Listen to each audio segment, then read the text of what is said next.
Hussein, as I've said this before, that at the beginning of this year, we shared with the country what we call the 2017 elections roadmap. That was in January this year. Yeah. So where we stand today, from an operational point of view, we can say that we're on course towards a free and fair election in 2017, based on our roadmap. This is regardless of what has been happening in the IEBC? More or less. I would say 80% of that work is on course, and whatever is happening externally might be 20% of what affects our work. But I think operationally we're on course. Okay, and I'll read a tweet here from Miss Sylvie, who says, BVR kits failed during the last elections. Are these the same ones we shall use come 2017? There was failure of, also we know, EVIDs, electronic voter identification devices. There's also the rush procurement of BVR kits and failure of electronic results transmission system that raised credibility questions. How are you going to tackle all this? We have that already outlined in our plan, and what we are saying this time around is that we want to procure or acquire those kits in good time. In particular, we're talking about electronic voter identification devices, the ones that we use on the election date. So we are saying that we must have those equipment in good, with us in good time, at least 6 months before the election, to allow us to carry out the testing as well as training of staff and familiarization by different stakeholders on how we're going to deploy them. Okay, let's get this straight. What are you yet to procure? We are yet to procure the electronic voter identification devices.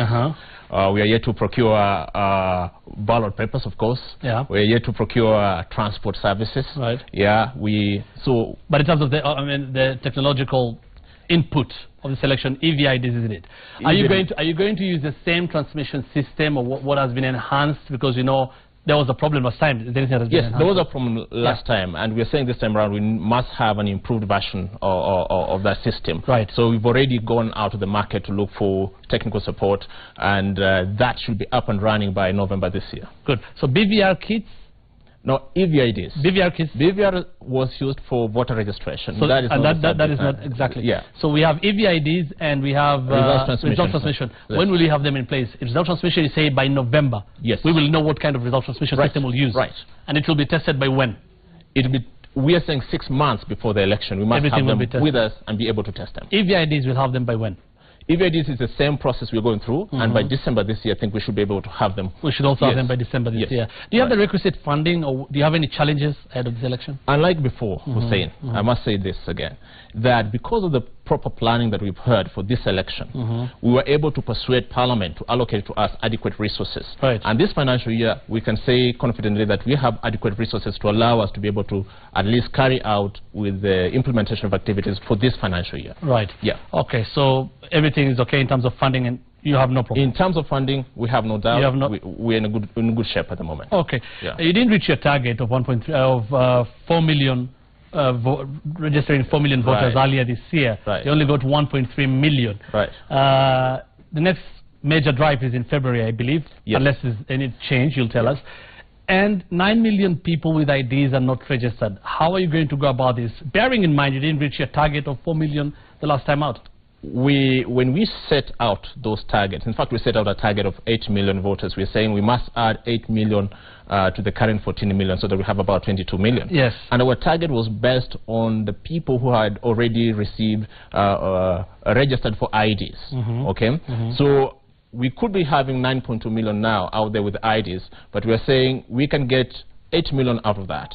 In the first mass voter registration exercise, we got low numbers, but the circumstances leading to low numbers have well been explained out there, partly because we do not have adequate resources to do extensive mobilization. But this time around in the current plan, we have at least adequate resources to allow us to carry out mass voter registration, have adequate voter education programs, and also work with different partners to be able to push those numbers to the target. And the major drive is in February. It's in February, according to our plan.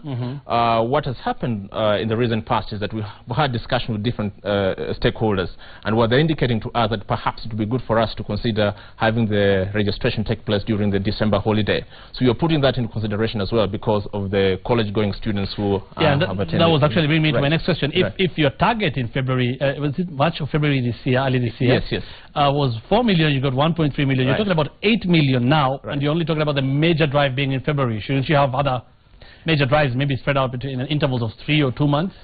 According to a plan, I think what we notice also is that you know, people turn out when their friends are turning out to vote. So once you have a mass voter registration campaign, I think that's when many people are motivated to do that. But we also have continuous voter registration exercise, which we encourage people to actually visit our constituency offices across the country. Because even now, as we speak, there are those who are allowed to this opportunity for people to register. Okay, the Critical Commission recommended that the setup of the IBC should not change 24 months to the election. Right. It is about to change, definitely. The commissioners will not be there very soon. How will that affect the performance of IBC? In terms of those changes, at least we know that there's a discussion going on. But for the current situation, what we are determined as the Secretariat is to really focus on the priorities that have already been approved by the current Commission. And we are also saying that the current Commissioners are not vacating office until the others actually come, so there's no vacuum. That will allow us to. So you don't see any problem at all, however long it stalls, when we get the new commissioners later on, maybe you don't see any problem at all? It will not affect? Well, it really depends on the commitment of the current commissioners or the outgoing commissioners if we get to that particular point. So it depends on their goodwill. So what we've been discussing even today is demonstrating that we're committed to delivering a credible elections. And that commitment they've been able to give to us. So we're looking up to them to ensure that we have a smooth transition and work continues. Right, we'll see how that goes. Right. These are things that we'll see when that time comes. But finally, and that is a tweet from somebody, but I was also going to ask you that question. Right. IBC's credibility has been tainted. How are you going to work around that? Yes, we have commissioners leaving, but do you think that is enough? And how are you going to win back the credibility? Look, one of the things is that most of the issues around the credibility around the commission have been largely political. And since we have a political settlement, I think we'll have some impetus to get into a new momentum. And our effort is to communicate more about what the commission is doing and to rally the country around the cost of ensuring the 2017 general elections are credible, because at the end of the day, it's not just the commission. There are many actors who are involved in the electoral process, and we're looking forward to work together to ensure that the election is for all of us, so that we're able to deliver on it. Right, Ezra Chiloba, CEO, IBC, thank you so much for making time. For us, 1 year to the polls, of course, we'll be having such discussions a lot more in the future as we get closer to the polls. Let me hand you back to Janet.